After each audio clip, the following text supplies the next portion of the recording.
Hello, আসসালামু আলাইকুম। সবার কি অবস্থা? ভিডিওতে এলাম একটা বিষয় বলতে। এই ভীষণ কড়া রোদে মানুষ কিভাবে সম্ভব হয় এই কন্ট্রাকশনের কাজ করা, আবার রোডে হেঁটে যাওয়া। এই পাহাড়গুলো প্রচণ্ড তাপ ধরে রাখে।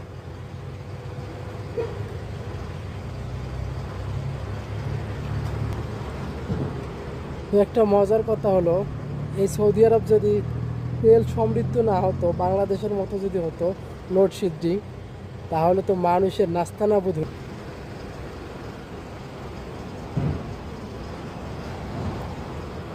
যারা সৌদি আরবে আসতে চান এই গরমে, তাদের জন্য শুভকামনা এবং তার সাথে 40 সেলসিয়াস তাপমাত্রা।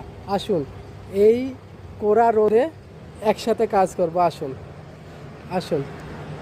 আর আর প্লাস প্লাস পয়েন্ট হচ্ছে, পাহাড় তো আছে, পাহাড় তাপমাত্রা ধরে রেখে আপনাকে উপহার দিবে।